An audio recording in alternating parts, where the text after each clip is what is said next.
Hi everyone, this is Chandan and welcome to Chandan logics.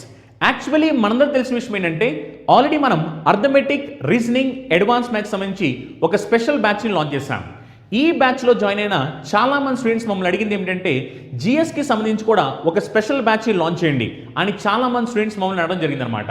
So దానికోసం ఇప్పుడు మనం జిఎస్కి సంబంధించి ఎక్స్క్లూజివ్గా ఒక స్పెషల్ బ్యాచ్ని లాంచ్ చేయబోతున్నాం అనమాట. ఈ బ్యాచ్లో మనం ఏమేం సబ్జెక్ట్స్ని కవర్ చేయబోతున్నాం, అలానే ఈ బ్యాచ్ అనేది ఏ ఎగ్జామ్స్కి యూస్ఫుల్ అవుతుంది అనే దానికి సంబంధించి నేను ఈ వీడియోలో డిస్కస్ చేయబోతాను అనమాట. యాక్చువల్లీ ఈ బ్యాచ్ ఎవరెవరికి యూస్ఫుల్ అవుతుందంటే ఎస్ఎస్సి ఎగ్జామినేషన్ రాసే ఆస్పిరెంట్స్ అందరికీ యూస్ఫుల్ అవుతాయి, అలానే రైల్వే ఎగ్జామినేషన్ రాసే స్టూడెంట్స్ అందరికీ కూడా యూస్ఫుల్ అవుతాయి. అంటే సింపుల్గా మాట్లాడంటే ఎస్ఎస్సి కండక్ట్ చేసే SSC CGL, SSC CHSL, SSC CPO, అలా ఏంటంటే ఎస్ఎస్సి కండక్ట్ చేసే ఆల్ ఫార్మాట్ ఆఫ్ ఎగ్జామినేషన్స్కి యూస్ఫుల్ అయ్యేలాగా మనం దీంట్లో జిఎస్ క్లాసెస్ని చెప్పడం జరుగుద్ది. అలానే మనకి రైల్వే కండక్ట్ చేసే RRB NTPC, RRB group D కూడా సరిపడే విధంగా మనం క్లాసెస్ని చెప్పడం జరుగుతుంది అనమాట. అలా all SSC examinations, all railway ఎగ్జామినేషన్స్కి యూస్ఫుల్ అయ్యేలాగా మనం క్లాసెస్ని చెప్పడం జరుగుద్ది. అండ్ ఇంకొక ఇంపార్టెంట్ విషయం ఏంటంటే దీంట్లో మనం ఏమేం సబ్జెక్ట్స్ని కవర్ చేయబోతున్నాం. ఏమేం సబ్జెక్ట్స్ కవర్ చేయబోతున్నాం అంటే హిస్టరీ కవర్ చేస్తాం, జాగ్రఫీ కవర్ చేస్తాం, polity, economy, physics, chemistry, biology, static GK and current affairs అనమాట. అలా మనం ఈ సబ్జెక్ట్స్ అన్నీ కవర్ చేస్తాం అనమాట. ఈ సబ్జెక్ట్స్ అన్నీ కూడా వెరీ బేసిక్స్ నుంచి చాలా క్లియర్గా, డీటెయిల్డ్గా అర్థమయ్యే విధంగా ఎక్స్ప్లెయిన్ చేయడం జరుగుతుంది అనమాట. అంటే సింపుల్గా మాట్లాడంటే ఇప్పుడు వరకు మనం arithmetic, reasoning, advance maths point of వ్యూలో క్లాసెస్ని ఎలాగైతే మనం డీల్ చేస్తూ వచ్చామో బేసిక్స్ నుంచి క్లియర్గా సేమ్ టు సేమ్ అలానే ఈ క్లాసెస్ని కూడా డిస్కస్ చేయడం జరుగుతుంది అనమాట. అంటే సింపుల్గా మాట్లాడంటే సేమ్ అదే స్టాండర్డ్లో మళ్ళీ ఈ క్లాసెస్ని కూడా మీకు అందజేయడం జరుగుద్ది. ఓకేనా? Hello students, welcome to Chandan Logics and welcome to Indian History classes. Okay, as part of modern Indian history, I told you earlier about the syllabus. As part of modern Indian history, the first chapter we are going to discuss advent of Europeans. After that, next British conquest of India, British policies, revolts, social religious reforms, national movement, governor generals. So as part of modern Indian history, the first chapter we are going to discuss advent of Europeans. So in the advent of Europeans, we are going to discuss about number one, the discovery of sea route to India, discovery of sea route, okay, and later about these Europeans, how these Europeans came to India. That is what Portuguese, the Dutch, the British, the Danes and the French. We'll discuss one by one. But before discussing about this Portuguese, Dutch, British, all these people, let us have an idea what are the factors which led to discovery of sea route to India, right? I'll ask you one question. You have to give answer yourself. Of course, you cannot tell me now. The question is, who discovered India? I'll repeat the question. Who discovered India? Option number A, Christopher Columbus. Option number B, Vasco da Gama. Option number C, Bartholomew Diaz. Option number 4, Indiana. The question is, who discovered India? I don't know what is the answer you have given to yourself, I don't know. But most of the people immediately give the answer is Vasco da Gama. Because when I say discover India, and many people, they give a one answer called Vasco da Gama. So did Vasco da Gama discovered India? When you said discovered India, that means before that nobody knows about India. అంటే దాని అర్థం అంత ముందు ఇండియాకి ఎవరికి తెలియదు. Discover అంటే ఏంటండి, అప్పటిదాకా ప్రపంచానికి తెలియదు, అతను వచ్చి చెప్తాడు ఇక్కడ దేశం ఉంది, ఇక్కడ కుర్చీ ఉందని చెప్తాడు. అంటే వాస్కో డి గామా వచ్చేంత వరకు భారతదేశం ఉన్న విషయం ప్రపంచానికి తెలీదా? కాదండి. 5000 సంవత్సరాల క్రితమే మన దగ్గర నాగరికత ఉంది. 5000 సంవత్సరాల క్రితమే మనం అంతర్జాతీయ వ్యాపారం చేసాం. కాబట్టి ఎవడో కొత్తగా వచ్చి భారతదేశాలని కనిపెట్టే అవసరం లేదు. భారతదేశం ఆల్రెడీ ఉంది. కొత్తగా అమెరికన్ కనుక్కున్నారు, ఆస్ట్రేలియన్ కనుక్కున్నారు, అంతేగాని భారతదేశాన్ని కనుగోవాల్సిన అవసరం లేదు. 5000 సంవత్సరాల క్రితమే భారతదేశం నాగరికత ఉంది, జనాభా ఉంది, వ్యాపారం ఉంది, ఈ అన్ని దేశాల కంటే ముందే మన దగ్గర ఉంది. సరే, మరి ఇంతకీ వీళ్ళు ఏం కనుక్కున్నారంటే సముద్ర మార్గాన్ని కనుక్కున్నారు. ఎందుకు సముద్రాన్ని మార్గాన్ని కనుక్కున్నారు సార్? కనుగోవాల్సిన అవసరం వచ్చింది అంటే అంతకుముందు సముద్ర మార్గాలు తెలియదా? అసలు ఏంటి ఒకసారి చూద్దాం. ముఖ్యంగా మనకి ఇక్కడ ఇవన్నీ డిస్కస్ చేసే ముందుగా యూరోపియన్స్ చాప్టర్లకు వెళ్ళే ముందుగా ముఖ్యంగా రెండు క్లారిటీ ఉండాలండి. ఈ ఐరోపా వాసులు భారతదేశానికి వచ్చినప్పుడు what are the conditions of India number 1, number 2 what are the conditions of Europe. ఈ రెండు విషయాలు మనకు కొంచెం క్లారిటీ ఉంటే తర్వాత కన్ఫ్యూజన్ ఉండదు. ఓకే, ఫస్ట్ మనం ఇండియా తీసుకున్నట్టయితే ఇండియాలో ఆ టైంలో ఎవరు ఏ ప్రాంతాన్ని పరిపాలించారో చూద్దాం. మామూలుగా ఇది మనకి సౌత్ ఇండియా మీకు తెలిసిందే. ఇక్కడ ఏంటంటే విజయనగర ఎంపైర్ ఉండేదండి. విజయనగర ఎంపైర్ ఆల్మోస్ట్ 1337, 34, 40 ఆ టైంలో విజయనగర సామ్రాజ్యాన్ని స్థాపించారు. Okay, 14th century, 15th century, 16th century అన్నమాట విజయనగర ఎంపైర్. అయితే ఇక్కడ ఏముండేది మనకి ఏం చెప్పాను నేను, బహుమనీ సుల్తాన్స్ అంటారు. ఏమంటారండి? బహుమనీ సుల్తాన్స్ అంటారు. ఇక్కడ బహుమనీ సుల్తాన్స్ అంటే మళ్ళీ ఇక్కడ మనకి ముఖ్యంగా 5 ఉండేవని చెప్పాను. 5లో లాస్ట్కు 3 మిగిలాయి. ఒకటి వచ్చేసి ఇక్కడ, ఒకటి వచ్చేసి ఇక్కడ, ఒకటి వచ్చేసి ఇక్కడ. ఏం లేదండి, ఫర్ ఎగ్జాంపుల్ ఇక్కడ మనకి గోల్కొండ అంటారు. ఏంటంటే గోల్కొండ అంటే తెలంగాణ, ఆంధ్ర ప్రాంతాలు కలిపి. ఇది కర్ణాటక ప్రాంతాలు బీజాపూర్. అలాగే అహ్మద్నగర్ అంటారు. ఈ అహ్మద్నగర్ ఏంటి? మహారాష్ట్ర ప్రాంతాలు అహ్మద్నగర్ అంటారు. అంటే ఐరోపా వాసులు, పోర్చుగీస్ వాళ్ళు భారతదేశానికి వచ్చినప్పుడు చిన్న రాజులు బోర్డు అని ఉంటాయి, అవన్నీ పట్టించుకోవట్లేదు. ఇక్కడ చిన్న రాజుల గురించి చెప్పండి, పెద్ద రాజుల గురించి చెప్తున్నాను. విజయనగర సామ్రాజ్యం ఉంది సౌత్ ఇండియాలో. మనకి 3 బహుమనీ సుల్తాన్స్ ఉన్నారు. ఒకటి గోల్కొండ తెలంగాణ ప్రాంతంలో, అహ్మద్నగర్ మహారాష్ట్ర ప్రాంతంలో, బీజాపూర్ కర్ణాటక ప్రాంతంలో. ఇవి ఐరోపా వాళ్ళు భారతదేశానికి వచ్చినప్పుడు సౌత్ ఇండియాని పరిపాలించే ముఖ్యమైన రాజ్యాలు. నార్త్కి వెళ్తే ఏంటండి, ఇక్కడ నార్త్లో తీసుకున్నట్టయితే మనకి నార్త్లో నేను చెప్పాను ఢిల్లీ సుల్తాన్స్ అని చెప్పాను. ఏమని చెప్పాను? ఢిల్లీ సుల్తాన్స్ అని చెప్పాను, ముఘల్స్ అని చెప్పాను. ఈ ఢిల్లీ సుల్తాన్స్లో రకరకాల వంశం వాళ్ళు ఉన్నారు కదా. ఢిల్లీ సుల్తాన్స్లో మనకి రకరకాల వంశం వాళ్ళు ఉన్నారు. ఒకసారి చూద్దాం మనం. ఇక్కడ ఢిల్లీలో మనకి ఒక డైనాసిటీ ఉంది. ఏ డైనాసిటీ అంటే లోడీ డైనాసిటీ అంటారు. 1451 నుంచి 1526 వరకు లోడీ డైనాసిటీ అండి. మరి ముఘల్స్ తీసుకుంటే 1526 నుంచి 1858 వరకు ముఘల్స్ ఉన్నారు. లోడీ డైనాసిటీ ఎప్పటి నుంచి ఎప్పటి వరకు అండి అంటే నార్త్ ఇండియాని పరిపాలిస్తున్న వాళ్ళు ఢిల్లీ సుల్తాన్స్, ముఘల్స్ అండి. ఈ నార్త్ ఇండియాని ఢిల్లీ సుల్తాన్స్లో చివరిగా పరిపాలించిన లోడీ డైనాసిటీ 1451 నుంచి 1526 వరకు వాళ్ళే ఉన్నారు. ఓకే, 1526 నుంచి 1858 వరకు ఎవరు ఉన్నారు? ముఘల్స్ ఉన్నారు. ఇప్పుడు మీకు ఒక క్లారిటీ ఇస్తాను నేను. సార్ పోర్చుగీస్ వాళ్ళు మొట్టమొదటిసారి ఎప్పుడు వచ్చారు? పోర్చుగీస్ వాళ్ళు 1498లో వాస్కో డి గామా వచ్చిండు. 1498లో వాస్కో డి గామా వస్తే నార్త్ రూల్ చేసేది ఎవరు అంటే లోడీ డైనాసిటీ. ఎందుకంటే లోడీ డైనాసిటీ 1526 వరకు ఉంది. పోర్చుగీస్ వాళ్ళు ఎప్పుడు వచ్చారు? 1498లో వచ్చారు. అంటే పోర్చుగీస్ వాళ్ళు ముఘల్స్ తర్వాత వచ్చారు. అర్థమైంది కదా.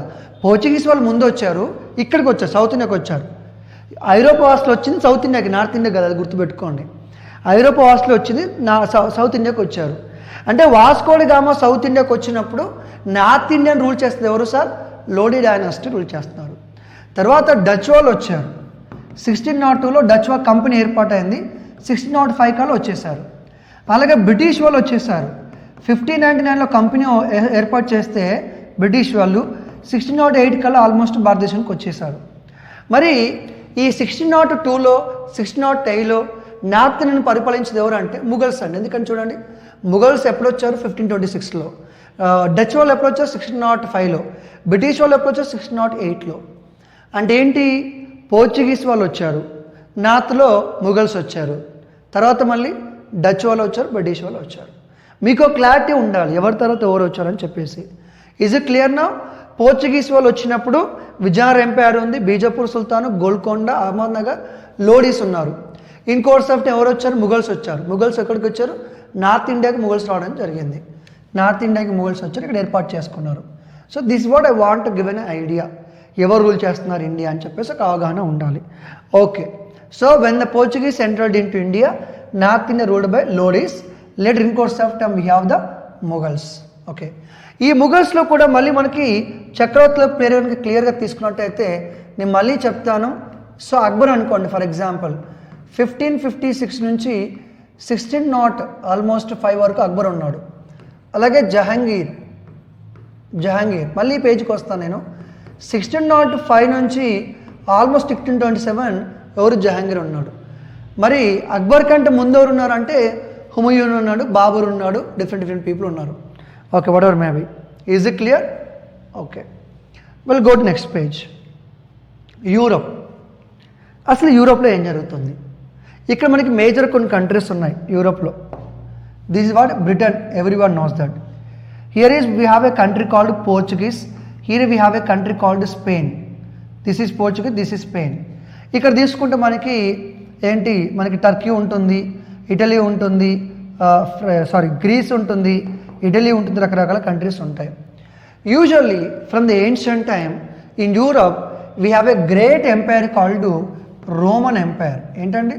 Roman empire. Such a great vast empire was there and it was long lasted. Many years they ruled. Roman empire అంటారు. మన యూరోపియన్స్ అనగానే మనకు రోమన్ గుర్తుకొస్తుంది. Roman empire was there. Is clear?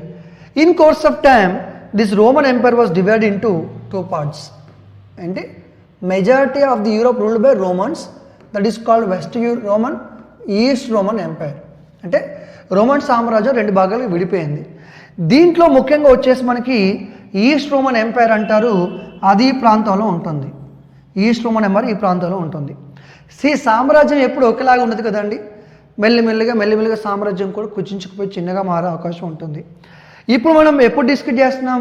14th 15th century టైంలో ఈ యూరోప్లో ఏదైతే ఈ టర్కీ లాంటి ప్రాంతం ఉందో, ఏదైతే ఈ టర్కీ లాంటి ప్రాంతం, ఈజిప్ట్ గ్రీస్ లాంటి ప్రాంతాలు ఉన్నాయో, ఈ ప్రాంతాన్ని ఏమంటారంటే బైజాంటిన్ ఎంపైర్ అంటారు. ఏమంటారండి?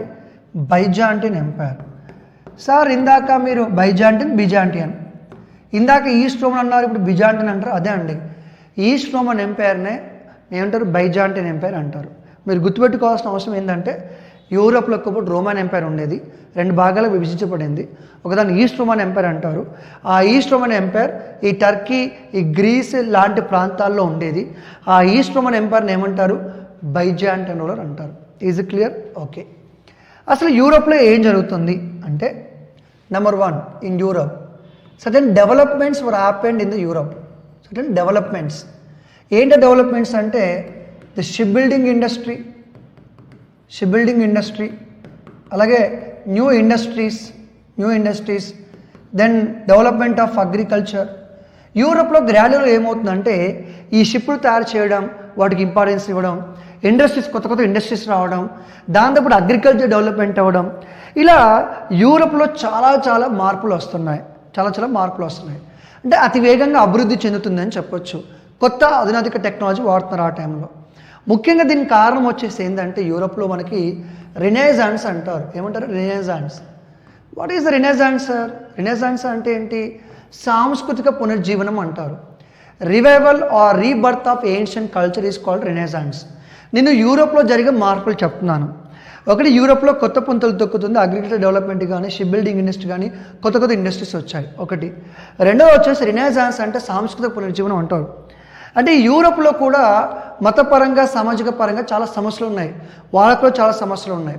ఇప్పుడు బైబిల్లో ఫర్ ఎగ్జాంపుల్ భూమి చుట్టూ సూర్యుడు తిరుగుతున్నాడని చెప్పారు అనుకోండి, అది నమ్మేస్తారన్నమాట. అంటే ఒకదాని వ్యతిరేకంగా వెళ్తే మనం చంపేస్తారు. అలాంటి పరిస్థితులు ఉండేవి. ఇలాంటి టైంలో మనకి ఇటలీ లాంటి ప్రాంతాల్లో, అక్కడ ఇండియాలో ఎలాగైతే రాజా రామ్మోహన్ రాయ్, ఈశ్వరచంద్ర విద్యాసాగర్ సంస్కరణల కోసం పాటుపడ్డారో, సేమ్ అదే సమయంలో యూరోప్లో కూడా ఇటువంటి సంస్కరణలు జరిగాయి. అంటే యూరోప్లో కూడా జరిగాయి. ఏమైందంటే యూరోప్లో ఈ టైంలో, ఏ టైంలో అంటే మామూలుగా 12th century 13th century ఈ టైంలో వాళ్ళ యొక్క ఏన్షియంట్ కల్చర్ తెలిసింది, ఏన్షియంట్ లిటరేచర్ తెలిసింది. ఇప్పుడు సింధు నాగరికత గురించి తెలియనంత వరకు మనకు కూడా పెద్దగా ఏం తెలియదు కదా. మనకు అప్పుడు సివిలైజేషన్ మనకు తెలియదు కదండి. వీళ్ళకి ఏంటంటే ఆ పురాతనమైన ప్రాచీనమైన టెక్స్ట్ బుక్స్ బయటపడిన తర్వాత, ఆ కల్చర్ బయటపడిన తర్వాత వాళ్ళ యొక్క ప్రాచీన చరిత్ర ఎంత గొప్పదో వాళ్ళకి అర్థమైపోయింది. అప్పుడు మనం భారతదేశం గురించి చెప్తూ ఉంటాం, సునాని కనిపెట్టింది మన వాళ్ళే, ఆటంని కనిపెట్టిన వాళ్ళే. మనకి ఎలాంటి ఫీలింగ్ వస్తుంది? వావ్, ఒకప్పుడు భారతదేశంలో ఇంత అడ్వాన్స్గా ఉండేవాళ్ళ అని మనం గొప్పగా ఫీల్ అవుతూ ఉంటాం. అలాగే యూరోప్లో కూడా ఈ సాంస్కృతిక పునర్జీవన ఉద్యమం వల్ల ఏమైందంటే ప్రజలు ఆ ప్రాచీన గ్రీకు నాగరికతకు సంబంధించిన ఆర్టు, ఆర్కిటెక్చరు, లిటరేచరు వీటికి ఇంపార్టెన్స్ స్టార్ట్ చేశారు. వాళ్ళకు గొప్పతనాన్ని తెలుసుకోవడం జరిగింది.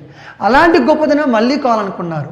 ఒకప్పుడు ప్రాచీన గ్రీకు, రోమన్ నాగరికత ఎలా ఉండాలో అలాంటి నాగరికత ఉండాలనుకున్నారు.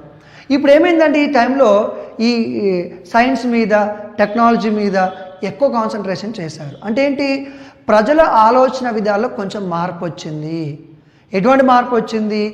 టెక్నాలజీ గురించి, ఇండస్ట్రీస్ గురించి, సైన్స్ గురించి, వీటి గురించి ఎక్కువ ఆలోచించడం, ఎక్కువ శ్రద్ధ పెట్టడం స్టార్ట్ చేశారు. ఎక్కడ? యూరోప్లో. షిప్ బిల్డింగ్ ఇండస్ట్రీ అని చెప్పాను. మూడో వచ్చేసి యూరోప్లో క్రూసేడర్ వార్స్ జరుగుతున్నాయండి. ఏం జరుగుతున్నాయండి? క్రూసేడర్ వార్స్, మత యుద్ధాలు అంటారు. ముస్లిమ్స్కి ఉన్న క్రిస్టియన్స్కి ఎక్కడో చోట ఇదో రకమైన యుద్ధాలు జరుగుతూనే ఉన్నాయి. సో ముఖ్యంగా ఏంటి? యూరోప్లో రోమన్ ఎంపైర్ ఉండేది. ఈ రోమన్ కల్చర్, రోమన్ ఇన్ఫ్లుయెన్స్ ఎక్కువ ఉండేది. సాంస్కృతిక పునర్జీవన ఉద్యమాలు జరుగుతున్నాయి, మతపరమైన యుద్ధాలు జరుగుతున్నాయి. ఓకే, డెవలప్మెంట్ జరుగుతుంది. ఇదే టైంలో ఈ షిప్ బిల్డింగ్ ఎప్పుడైతే ఇంట్రెస్ట్ చూపించారో అప్పుడు మెల్లమెల్ల అయిపోయింది. ఈ పోర్చుగీస్లో కానీ, ఈ యూరోప్లో కానీ కొన్ని ఆలోచనలు వచ్చాయి. ఏంటి ఆలోచన అంటే, మనం కొత్త ప్రాంతాలని కనుక్కుంటే ఎలా ఉంటుంది, మనం సముద్ర ప్రయాణం చేస్తే ఎలా ఉంటుంది, ఇదంతా సముద్రమే కదా, మరి ఇంకొంచెం ముందుకు వెళ్తే కొత్త ప్రాంతాలు ఏముంటాయి అంటే అన్వేషణ అన్నమాట. కొత్త ప్రాంతాలని కనుగొనాలి, అసలు భూమి ఎంతవరకు ఉంటుంది, దాని అంత ఎంతవరకు ఉంటుంది, ఇలాంటి ఆలోచనలు. అందుకే చెప్పాను, ప్రజల ఆలోచన మార్పులు వచ్చింది, రాజుల ఆలోచన మార్పులు వచ్చింది. ఎప్పుడైతే ఈ షిప్ బిల్డింగ్ మీద ఇంట్రెస్ట్ చూపించారో అప్పుడే వీళ్ళు యాత్రలకు బయలుదేరారు. అంటే ఒక షిప్ వేసుకుని అంతే, అక్కడ వెళ్ళిపోతారు అంతే. అది ఎక్కడి వరకు వెళ్తుందో ఏంటో ఎవరికి తెలియదు. అంటే కొత్త కొత్త ప్రాంతాలని కనుగొనే ఆలోచన బాగా పెరిగిపోయింది. అందుకే ఈ సమయాన్ని ఏమంటారు? ఏజ్ ఆఫ్ డిస్కవరీస్ అంటారు. ఏంటి? ఈ 1450 సెంచరీ టైంని ఏజ్ ఆఫ్ డిస్కవరీస్ అంటారు. ఈ ఇంట్రెస్ట్ అంతా ఎవరికి వచ్చిందని చెప్పాను నేను? ఐరోపా వాసులకు వచ్చింది. దానిలో ముఖ్యంగా ఈ పోర్చుగీస్, స్పెయిన్ వీళ్ళకి ఆలోచనలు చాలా ఎక్కువ ఉన్నాయని చెప్పొచ్చు. సో ఇది యూరోప్లో జరుగుతున్న పరిస్థితి. షిప్ బిల్డింగ్ పెరిగింది, కొత్త ప్రాంతాలకు కలుగొన్న ఆలోచన కూడా వాళ్ళకి ఎక్కువ రావడం జరిగింది. Okay, one more thing Geography అనేది కూడా అన్ని ప్రాంతాలు ఒకే రకంగా ఉండదు. క్లైమేట్ని బట్టి, టెంపరేచర్ని బట్టి, సాయిల్స్ని బట్టి పంటలు పండిస్తూ ఉంటారు. ఇప్పుడు యూరోప్లో అన్ని రకాల పంటలు పండించలేరు కదా. ఇండియాలో కూడా మన దగ్గర ఉన్న సాయిల్స్, క్లైమేటు కొన్నిటికి సూటబుల్గా ఉండదు కదా. హైదరాబాద్ లోకల్ ఎందుకు టీ పండించలేమండి? హైదరాబాద్ లోకల్లో టీ ఎందుకు పండించలేం? ఎందుకంటే దానికి పర్టికులర్ టెంపరేచరు, దానికి రెయిన్ఫాల్ ఇవన్నీ కావాలి కాబట్టి. అందుకే ఓన్లీ మౌంటైన్ ప్రాంతాల్లో మాత్రమే టీని పండిస్తాను. ఇక్కడ పండించడం కష్టం కాబట్టి, టెంపరేచర్ ఎక్కువ ఉంటుంది కాబట్టి. అలాగే యూరోప్లో కూడా అన్ని రకాల వస్తువులు అవైలబుల్గా ఉండవు. కాటన్ కానీ, స్పైసెస్ కానీ మన ఎక్కడ ఉంటాయి? వేరే ప్రాంతాల్లో ఉంటాయి. ఒక ఐడియా ఇచ్చాను మీకు యూరోప్లో ఎలా ఉంది, అలాగే ఇండియాలో ఎలా ఉందని. నెక్స్ట్ మనం వెళ్ళినట్టయితే అసలు ఇప్పుడు ఏంటి, మరి ఏ టాపిక్ డిస్కస్ చేస్తున్నాం? డిస్కవరీ ఆఫ్ సీ రూట్, సముద్ర మార్గాన్ని ఎందుకు కనుగొన్నారు. ఇప్పుడు ఫస్ట్ క్వశ్చన్ ఏంటంటే, ఈ వాస్కో డి గామా అనే వ్యక్తి రాకముందుకు భారతదేశానికి యూరోప్కి సంబంధం లేదా అంటే, for the first time all these Europeans came to India or earlier also they came to India. What is my question is, ఈ ఐరోపా వాసులు భారతదేశానికి ఇప్పుడు ఈ 1498లో మొట్టమొదటిసారిగా వచ్చారా, 1498 కంటే ముందు కూడా భారతదేశానికి వచ్చారా అనేది ప్రశ్న. అర్థమైంది కదా? భారతదేశానికి ఐరోపా వాసులు ఇప్పుడే వచ్చారా, అంత ముందు కూడా వచ్చారా అనేది ప్రశ్న ఇక్కడ. ఓకే, మ్యాటర్ ఆన్సర్ ఏంటంటే yes, India had a already trade connection with rest of the world. Okay, ఇప్పుడు అంతముందుకు ఈ ట్రేడ్ సిస్టమ్ ఎలా ఉండేది అంటే అంతముందుకు ఫర్ ఎగ్జాంపుల్ ఇప్పుడు ఇక్కడ పోర్చుగల్ ఉంది, ఇక్కడ స్పెయిన్ ఉందండి, ఇక్కడ మనకి టర్కీ ఉంది. టీ ఫర్ టర్కీ అనుకుందాం. ఇది మనకి C for China and I for India. Okay, so ఎప్పటి నుంచో ట్రేడ్ కాంటాక్ట్ ఉందండి, ఏన్షియెంట్ నుంచి మన ట్రేడ్ కాంటాక్ట్ ఉంది. So these are the people who are going to China and they are coming to India also. Yes, from the ancient time we have a trade contact అండి. Yes, ఎందుకు అంటే why they are going to China sir? They are going to China to buy the silk to buy the porcelain silk కొనడానికి China వెళ్తున్నారు. ఎందుకు ఇండియాకి వస్తున్నారు అంటే India is a mother of cotton. ప్రపంచంలో మొట్టమొదటిసారిగా కాటన్ పండించింది భారతదేశంలో అండి. కాటన్ కోసం ఇండియాకి వచ్చేవాళ్ళు. Not only cotton, in course of time what we call the spices కోసం కూడా వస్తూ ఉండేవాళ్ళు. అంటే ఏంటి, భారతదేశానికి మిగతా దేశాలతో ఎప్పటి నుంచో ట్రేడ్ కాంటాక్ట్ అనేది ఉంది అని చెప్పొచ్చు. ఇక్కడ ఐరోపా వాసుల కంటే ముందు భారతదేశానికి ఎవరు వచ్చారని క్వశ్చన్ చేస్తే forget about this European people. Here I want to tell you something that these are the Arab people who are coming to India. Already అరబ్బులు భారతదేశానికి వస్తున్నారండి. మనకి 7th century 8th century అప్పటి నుంచే ఈ అరబ్బులు ఎవరైతే మన అరబ్ అంటే ఏంటండి, అరబ్లు అంటే ఏంటి, ఈ Saudi Arabia, UAE, Yemen, Iraq, Iran వీటిని ఏమంటారండి, అరబ్ కంట్రీస్ అంటారు. అంటే ఈ అరబ్బులు ఎవరైతే ఉన్నారో, ముస్లిమ్స్ ఎవరైతే ఉన్నారో ఆల్రెడీ భారతదేశానికి సౌత్ ఇండియాకి వస్తున్నారు. ఎప్పటి నుంచి, ఇప్పుడు కదండి, 7th century 8th century 9th century నుంచి అరబ్బులు భారతదేశానికి వస్తున్నారు. ఎస్పెషల్ వాళ్ళు ఎక్కడికి వస్తున్నారంటే ఈ కోస్ట్ ఏరియాకి వస్తున్నారు, ఇండియా కోస్ట్ ఏరియాకి వస్తున్నారు. బికాస్ ఈ south India is very famous for what, spices కోసం వస్తుండేవాళ్ళు. అంటే అరబ్బులు ఆల్రెడీ భారతదేశంలో చాలా రకరకాల వస్తువులు కొంటున్నారు, అక్కడికి వెళ్ళి అమ్ముతున్నారు. ఎక్కడికి వెళ్ళి, వీళ్ళ దేశంలో అమ్ముతున్నారు. ఈ ఐరోపా వాసులు ఏం చేస్తున్నారు, పోర్చుగీస్ కానీ స్పెయిన్ కానీ ఈ ఐరోపా వాసులు ఏం చేస్తున్నారంటే వీళ్ళ దగ్గరికి వెళ్ళి వస్తువును కొంటున్నారండి. వాళ్ళ దగ్గరికి వెళ్ళి వీళ్ళ దగ్గరికి వెళ్ళి అంటే ఏంటంటే అర్థం ఏంటి, అరబ్బులేమో భారతదేశంలో వస్తువులు కొని ఇక్కడ తీసుకొస్తారు, ఈ పోర్చుగీస్ వాళ్ళు ఇక్కడికి వస్తారు, ఇక్కడ వాళ్ళు ఎక్స్చేంజ్ చేసుకుంటారు. అంటే Europeans are buying spices or any other some goods from Arab people. Arab వాళ్ళు భారతదేశంలో కొని ఇక్కడ వరకు తీసుకొస్తారు, ఐరోపా వాసులు ఇక్కడ నుంచి ఇక్కడికి వచ్చేసి ఇక్కడ కొనుక్కుంటారు. ఇలా a kind of exchange of trade అనేది ఆల్రెడీ జరుగుతూనే ఉంది. కొంతమంది క్రిస్టియన్స్ వచ్చినొచ్చండి. మామూలుగా మనకి 1st century ADలోనే సెయింట్ థామస్ క్రిస్టియన్ ఎప్పుడో వచ్చాడండి. సెయింట్ థామస్ అనే క్రిస్టియన్ మనకి 1st century ADలోనే ఆయన ఇండియాకి వచ్చాడు. క్రిస్టియన్స్ అంతమందికి రాలేదని కాదు, ఎవరో ఒకరో పడవేసుకొని ఏదో ప్లేస్లో వచ్చారు. కానీ ఎక్కువ ఎలా వచ్చారండి, ఇలా ల్యాండ్ మార్గం ద్వారా వచ్చారు. ఎలా వచ్చారు, ఎక్కువ మంది ల్యాండ్ మార్గం ద్వారా వచ్చారు. సో ఇండియాతో అరబ్బులు వ్యాపారం చేస్తున్నారు. అరబ్బులతో ఎవరు వ్యాపారం చేస్తున్నారు, యూరోపియన్స్ వ్యాపారం చేస్తున్నారు. చాలా స్వేచ్ఛగా ఫ్రీగా వాణిజ్యం అనేది జరుగుతూనే ఉంది. ప్రశ్న ఏంటంటే these Europeans what they are buying from India, spices, cotton, like that. What they are buying from China, they are buying silk and porcelain. అంత బాగానే ఉంది కదా సార్, మళ్ళీ సీ రూట్ అనుకోవడం ఏంటి? Actually initially 2 types of trade ఉంటుంది, land route ఉంటుంది, sea route ఉంటుంది. ల్యాండ్ రూట్ అంటే ఏంటండి, ఇలా టర్కీ నుంచి ఇలా చైనాకి వెళ్తున్నారు, ఇలా ఇండియాకి వస్తున్నారు, ఇది ల్యాండ్ రూట్ అనమాట. సీ రూట్ అంటే ఏంటి, ఈ రెడ్ కలర్ అంటే సముద్ర ప్రయాణం. ఇది తెలుసు కదా మీకు, ఏంటండి ప్రాంతాన్ని మామూలుగా ఇదంతా ఇండియన్ ఓషన్, ఇదంతా అరేబియన్ ఓషన్. ఇక్కడ మనకి 2 సీస్ ఉంటాయి, ఒకటి మెడిటరేనియన్ సీ అంటారు, ఇంకోటి రెడ్ సీ అంటారు. ఇదే సముద్ర వ్యాపారం, ఇది ల్యాండ్ ద్వారా జరుగుతుంది. ల్యాండ్ ద్వారా ఒకటి జరుగుతుంది. ఒక మ్యాప్ చూపిస్తాను మీకు, క్లియర్ అర్థమవుతుంది.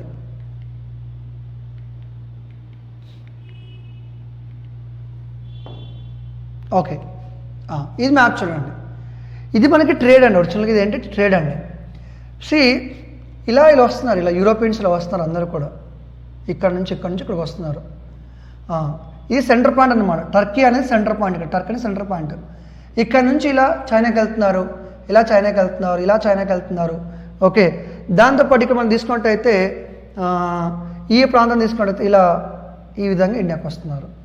అంటే ఏంటి, ఏన్షియన్ నుంచే, మిడిల్ ఇండియా నుంచే ఇండియాకి చైనాకి వీళ్ళతో కాంటాక్ట్స్ అనేవి ఉన్నాయి అని చెప్పొచ్చు. ఈ రెడ్ కలర్ రూట్ అయితే ఉందో దీన్ని సిల్క్ రూట్ అంటారు. ఏమంటారండి, ఏన్షియన్ సిల్క్ రూట్ అంటారు. అప్పట్లో యూరోప్ నుంచి చైనాకి సిల్క్ కోసం వెళ్ళేవాళ్ళు కాబట్టి దాన్ని సిల్క్ రూట్ అన్నారు. ఈ నుంచి మళ్ళీ చైనాకి వెళ్ళి, చైనా నుంచి మళ్ళీ ఇండియాకి వచ్చి, ఇండియా నుంచి ఇట్లా మళ్ళీ ఇట్లా వెళ్ళిపోయారు. అన్ని రూట్స్ అండి, ఒకప్పుడు ఇవన్నీ రూట్ జరిగాయి. ఇవన్నీ ఎప్పటి నుంచి ట్రేడ్ కాంటాక్ట్ ఉంది. Is it clear for you? Okay sir, already contact ఉన్నప్పుడు మళ్ళీ ఈ సముద్ర మార్గం కనుగొనడం ఏంటి? ఆల్రెడీ ఐరోపా వాసులు ఇండియా నుంచి చాలా గూడ్స్, చైనా నుంచి చాలా గూడ్స్ కొంటున్నారు కదా అంటే yes, there is a problem. ఆ ప్రాబ్లం ఏంటి అంటే 1453 there was a ruler called Muhammad II who belongs to Ottoman Empire. successfully defeated the Byzantine ruler. I'll go back. Okay, మీకు ఇదివరకు నేను ఏం చెప్పానండి? ఇదివరకు ఏం చెప్పాను నేను? ఏదైతే మనకి ఈ గ్రీసు, టర్కీ లాంటి ప్రాంతాలు ఉన్నాయో దీన్ని ఏమంటారని చెప్పాను నేను? బైజాంటిన్ ఎంపైర్ అంటారు కదా, బైజాంటిన్ ఎంపైర్. ఈ టర్కీ పక్కనే ఇంకో ఎంపైర్ కూడా ఉంది. ఏంటది? ఒట్టోమాన్ అంటారు. ఏంటండి? Ottoman umpire. సో ఇక్కడ 2 ఎంపైర్స్ ఉన్నాయండి. ఒకటి east Roman empire, nothing but called Byzantine empire. ఇంకోటి ఒట్టోమాన్ ఎంపైర్ అంటారు. ఈ ఒట్టోమాన్ రూల్ చేసేది ఎవరంటే మెహమ్మద్ టు ముస్లిం అన్నమాట. మరి ఈ east Roman empire Byzantine rule చేసేది ఎవరంటే కాన్స్టాంటైన్ అంటారు. ఇస్ ఏ క్రిస్టియన్ అనమాట. సో 1453లో అండి, ఏంటండి 1453లో Ottoman ruler defeated the Byzantine ruler. In 1453, Ottoman Empire Muslim ruler Mehmed II defeated the East Roman Empire or Byzantine ruler Constantine. Is it clear? అంటే Ottoman చిన్నగా ఉండేది, నేను పెద్ద గీసాను కానీ చిన్నగా ఉండేది. అంటే ఏమైపోయింది? 1450 తర్వాత ఈ బైజాంటిన్ ఎంపైర్ కథ క్లోజ్ అయిపోయింది. మొత్తం ఇదంతా ఏమైపోయింది? ఒట్టోమాన్ ఎంపైర్గా మారిపోయింది. అంటే ఏంటి? బైజాంటియన్ ఎంపైర్ ప్లేస్లోకి ఒట్టోమాన్ ఎంపైర్ వచ్చింది. క్రిస్టియన్ రూలర్ ప్లేస్లోకి ముస్లిం రూలర్ వచ్చాడు. దీనివల్ల ప్రపంచ చరిత్ర మారిపోయింది. ఎందుకు మారిపోయిందంటే ఇప్పుడు నేను ఇందాక చెప్పానండి, ఏం చెప్పాను నేను? ట్రేడ్ ఎలా జరుగుతుందని చెప్పాను నేను. ఈ యూరోపియన్స్ ఎవరైతే ఉన్నారో ఈ యూరోపియన్ ట్రేడ్ ఎలా జరుగుతుంది? ఈ ఇటలీ నుంచి, ఈ గ్రీస్ నుంచి, ఏథెన్స్ నుంచి ఇలా ట్రేడ్ జరుగుతుంది కదా. ఇలా ఎక్కడికి వస్తున్నారు? ఇండియాకి వస్తున్నారు. కాకపోతే ఇలా ఇండియాకి వస్తున్నారు. ఇక్కడ ట్రేడింగ్ ఈజీగా అవుతుంది అనమాట. సో ఇటు నుంచి వాళ్ళు చైనాకి వెళ్ళాలంటే ఇలా టర్కీ నుంచే వెళ్ళాల్సింది. టర్కీ నుంచి చైనాకి వెళ్ళాలి అంటే డెఫినెట్గా వాళ్ళు ఇండియా వైపు రావాలన్నా, చైనా వైపు వెళ్ళాలన్నా ఏ రీజన్ చాలా కీలకం అండి? ఈ రీజన్ చాలా కీలకం, అంతే కదా. ఈ ప్రాంతం చాలా కీలకం. ఎందుకంటే ఈ ప్రాంతం నుంచి వాళ్ళు చైనాకి వెళ్ళాలి, అలాగే అదే ప్రాంతం నుంచి ఎక్కడ రావాలి? ఇండియాకి రావాలి. కానీ ఈ ప్రాంతాన్ని ఎవరు ఆక్రమించడం చెప్పాను? ఒట్టోమాన్ రూలర్ మహమ్మద్ II ఆక్రమించడం జరిగింది. సో దీన్ని మనం ఏమంటారంటే ఫాల్ ఆఫ్ కాన్స్టాంటినోపుల్ అంటారండి. ఏమంటారండి? ఫాల్ ఆఫ్ కాన్స్టాంటినోపుల్ అంటారు. ఓకే, ఇక్కడ రాస్తాను నేను.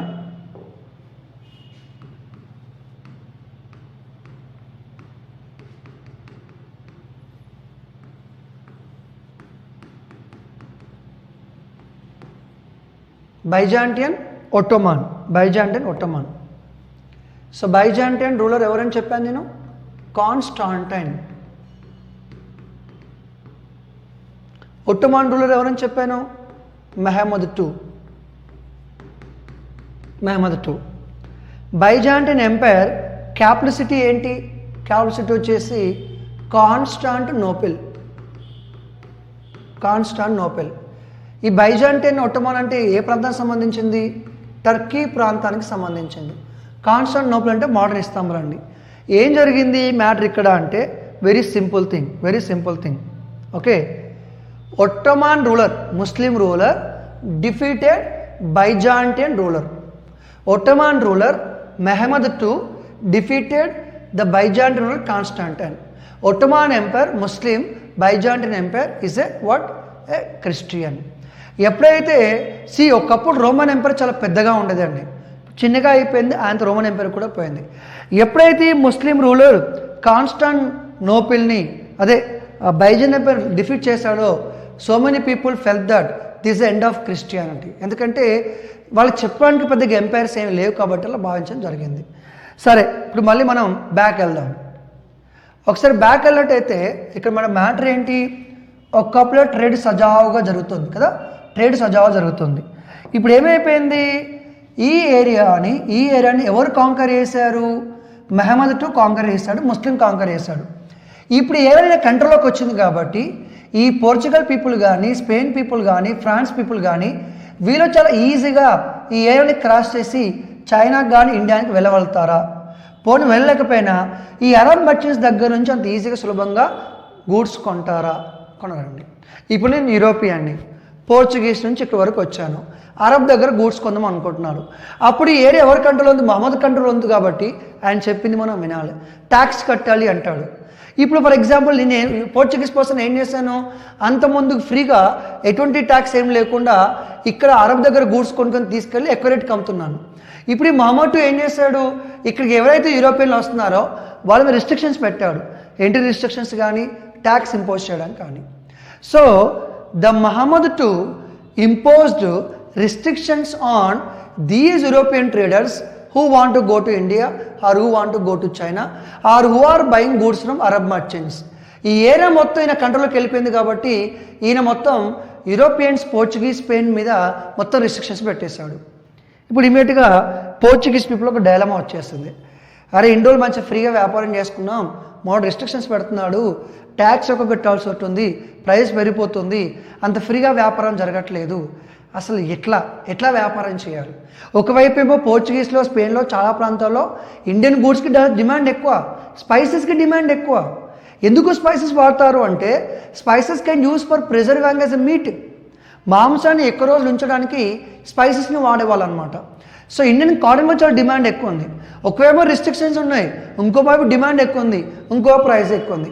ఇవన్నీ కాదు, అసలు వీళ్ళ మీద వాళ్ళ మీద డిపెండ్ కాదు, మనమే నేరుగా ఇండియాకి వెళ్దాం, మనమే నేరుగా చైనాకి వెళ్దాం, మనమే నేరుగా వ్యాపారం చేద్దాం. ఇవన్నీ చేయాలంటే ఏ రూట్ కావాలి? ల్యాండ్ రూట్ కాదు, ఈ రూట్ కాదు, కొత్త రూట్ కావాలి. నేరుగా అది సీ రూట్ అయితేనే బెటర్గా ఉంటుంది అని. సో నా Europeans are facing struggles and problems to reach India, to reach Pakistan because of this 1453 Muhammad to capture Constantinople. Now these Portuguese people decide to find a direct sea route to India. Direct sea route to India. Adi. Andukane sea route ni కనుక్కొని decide అయిపోయారు. Is it clear? Okay. Now, who are the Portuguese kings at that point of time? Here I want to give you two people name. One is called John II.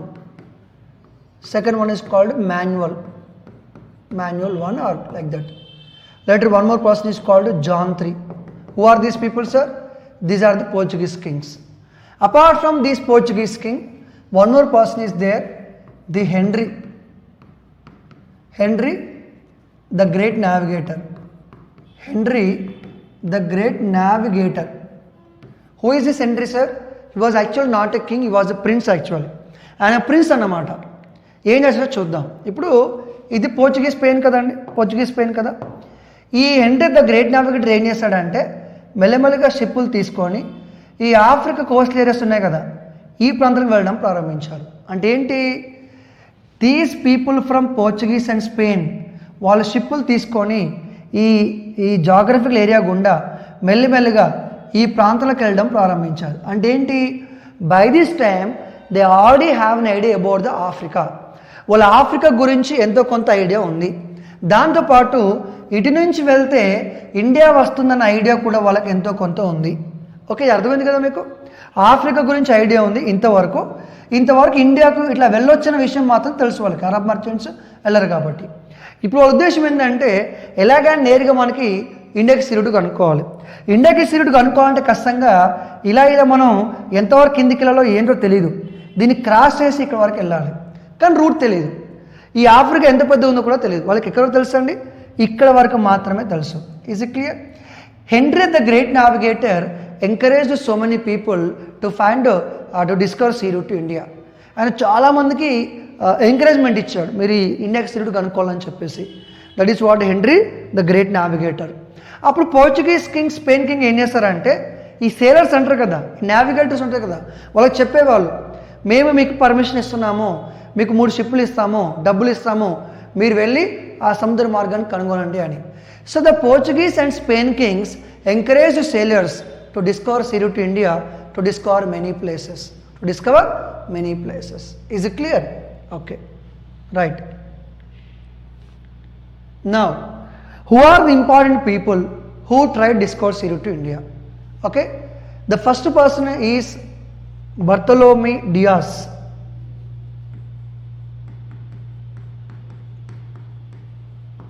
Bartolome Diaz. Okay, like 1488, 86, 88 at this point of time. Bartolomeo Diaz is a sailor who tried to discover sea route to India.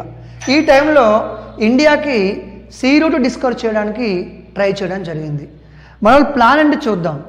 Plan చూసే ముందు ఒకసారి మనం map చూద్దాం. ఇప్పుడు ఏంటి, ఇక్కడ వరకు వాళ్ళకి ఆల్రెడీ ఐడియా ఉంది. They have an idea already about this north west part of India. So నా Bartolomeu Dias plan is to cross this Africa. ఈ ఆఫ్రికాని క్రాష్ చేయడానికి డిసిషన్ తీసుకున్నాడు. Let us see how this person went there. Okay, right. So this is what Portuguese. See, భూమి గుండ్రంగా ఉందన్న విషయం తెలుసులేదు, పక్కన పెట్టేస్తే ఇది వాళ్ళకి అంత ఐడియా టెక్నాలజీ లేదు పాపం. ఇప్పుడు ఇక్కడ పోర్చుగీస్ ఉందండి, ఇక్కడ పోర్చుగీస్ ఉంది కదా. ఇప్పుడు ఇక్కడ నుంచి మామూలుగా జర్నీ స్టార్ట్ చేశాడు, ఇలా ఇలా స్టార్ట్ చేశాడు, ఇలా ఇలా. అంటే ఏంటి, ల్యాండ్ని కోస్ట్ ఏరియాని కలుపుకుంటూ వెళ్తున్నారు, ల్యాండ్ని కోస్ట్ని కలుపుకుంటూ వెళ్తున్నారు. ఇలా అంగోలా ఇలాంటి అన్ని ప్రాంతాలు వెళ్ళారు. ఇలా ఇక్కడ వరకు వచ్చారు, ఇక్కడికి వచ్చాడు. ఓకే, ఎవరి గురించి చెప్తున్నాను, బర్తలో డియాజ్ ఎవరైతే ఉన్నారో he decide to sail across Africa to reach India. So Bartolomeu Dias like 1486, 88 point of time ఒక 2-3 షిప్పులు వేసుకొని ఇలా ఇవన్నీ ప్రాంతాలు బయలుదేరుతూ ఇక్కడ వరకు వచ్చాడు. ఇక్కడ వరకు వచ్చిన తర్వాత ఏమైందంటే, మామూలు తుఫాన్లు వస్తాయి, సముద్రం కదండి, తుఫాన్లు వస్తాయి, షిప్పులు మునిగిపోతూ ఉంటాయి, చాలామంది చనిపోతుంటారు, ఇలా భయంకరమైన పరిస్థితి ఉంటుంది. అవన్నీ చూశారు. దాంతోపాటు ఇక్కడికి వచ్చిన తర్వాత ఈ ఇండియాకి ఎలా వాళ్ళకి తెలియదు కదా, వాళ్ళకి క్లారిటీ లేదు. అంటే ఏంటి, ఈ ఆఫ్రికా నుంచి ఇండియాకి ఎలా వెళ్ళిన ఆలోచన కానీ వాళ్ళకి ఐడియా క్లారిటీగా వాళ్ళకి లేదు అని చెప్పొచ్చు. సో మ్యాటర్ ఏంటి అంటే, these are the people actually who stopped here. ఎక్కడ స్టాప్ అయ్యారండి, ఈ వెస్ట్ కోస్ట్లో, ఈస్ట్ కోస్ట్లో స్టాప్ అయిపోయారు. ఎగ్జాక్ట్లీ బర్తలో డియాజ్ అనే వ్యక్తి ఈ ఈస్ట్ కోస్ట్ ఆఫ్ ఆఫ్రికా వచ్చిన తర్వాత ఇక్కడ స్టాప్ అయిపోయారు. And the people who are in the ships the refused to go to further. వాళ్ళు ముందుకు వెళ్ళడానికి భయపడ్డారు. చేరగలమో లేదో, చనిపోతామో ఏంటో, దొరకవచ్చు భయం ఉంటుంది కదండి. ఇప్పుడు గూగుల్ మ్యాప్ ఉంటే మనం ఇంత భయపడుతున్నాం, మరి ఆ టైంలో ఎంత భయపడి ఉంటారు. That too they have to sail అక్కడ thousands of kilometres. So Bartolomeu Dias ఏం చేశాడు, ఇక్కడి వరకు వచ్చాడు. ఇక్కడి వరకు వచ్చిన తర్వాత మళ్ళీ రిటర్న్ వెళ్ళిపోవడం జరిగింది. అలా రిటర్న్ వెళ్తున్నప్పుడు ఓ ప్రాంతానికి వచ్చాడు. ఆ ప్రాంతం పేరు ఏంటంటే ఏమంటారండి, కేప్ ఆఫ్ గుడ్ హోప్ అంటారు. ఏమంటారండి, కేప్ ఆఫ్ గుడ్ హోప్ అంటారు.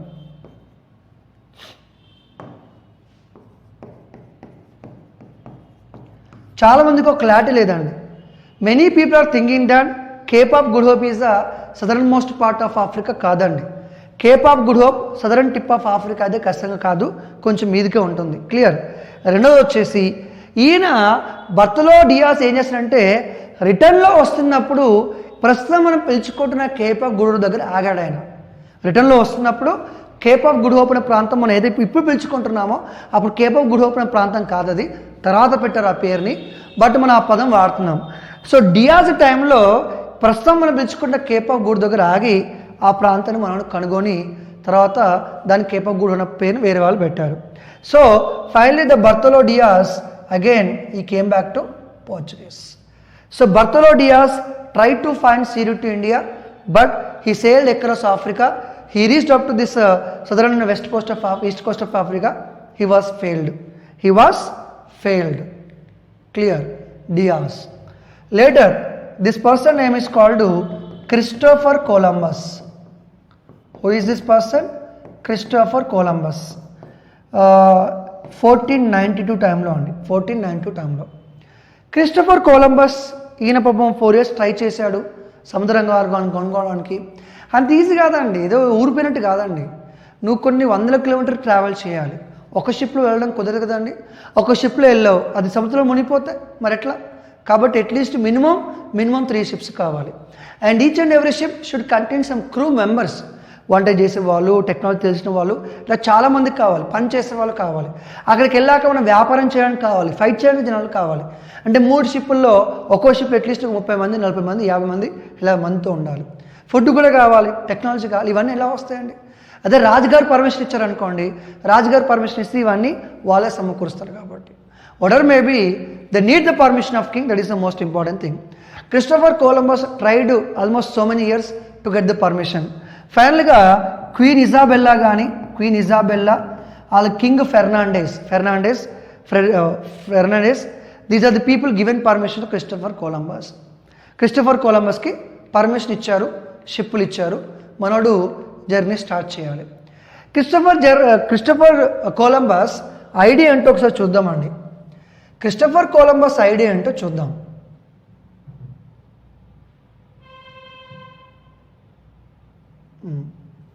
ఇప్పుడు క్రిస్టఫర్ కొలంబస్కున్న ఆలోచన ఏంటి? ఇండియాకి సీ రూట్కి అనుకోవాలి. అంత మటుకు బర్తమోలో డియాజ్ చూజ్ చేసిన రూట్ ఏంటి? ఇక్కడ నుంచి ఇలా ఇక్కడ వరకు ఇక్కడ అయిపోయాడు. క్రిస్టఫర్ కొలంబస్ ఉద్దేశం ఏంటి అంటే, why are unnecessarily sailing across Africa నుంచి ఎందుకు వెళ్తున్నారు? Your wrong way. మనం ఏం చేద్దామంటే ఇలా ఎటువైపు వెళ్దాం, మనం వెస్ట్ వైపు ట్రావెల్ చేద్దాం. భూమి ఎలా ఉంటుంది తెలుసు కదా, గుండ్రంగా ఉంటుంది. ఇలా వెస్ట్ వైపు ట్రావెల్ చేస్తే అలా ఎక్కడికి వస్తాం, మనం ఇండియాకి వచ్చేస్తాం. సో క్రిస్టఫర్ కొలంబస్ ఆలోచన ఏంటంటే, ఇండియా ఈస్ట్ వైపు ఉంటుంది, మనం వెస్ట్ వైపు ఉన్నాం. ఇలా వెస్ట్ గుండా వెళ్తే సముద్ర మార్గం గుండా ఎక్కడికి వస్తాం, మనం ఈస్ట్కి వస్తాం. అది క్రిస్టఫర్ కొలంబస్ ప్లాన్. అలా 1492లో క్రిస్టఫర్ కొలంబస్ ఏం చేశాడంటే, ఇలా పోర్చుగీస్ నుంచి 3 షిప్స్ వేసుకొని బయలుదేరాడు. మనోడు ఏం చేశాడు, 3 షిప్స్తో బయలుదేరాడు. 3 షిప్స్తో బయలుదేరడం జరిగింది. 3 షిప్పులు బయలుదేరినాయండి. ఇలా 3 షిప్పులు వెళ్తానే ఉన్నాయి. మరి ఎక్కడికి వచ్చినాయి? ఇక్కడికి వస్తాయి కదా, ఇక్కడికి వస్తాయి. ఎక్కడికి వచ్చాయి మరి? జపాన్కి వచ్చిందా, లేకపోతే చైనాకి వచ్చిందా, లేకపోతే ఇండోనేషియాకి వచ్చిందా? That is my question. వీళ్ళు వెస్ట్ వైపు బయలుదేరారండి. మరి వెస్ట్ వైపు బయలుదేరితే ఎటువైపు వచ్చారు అనేది క్వశ్చన్ ఇక్కడ.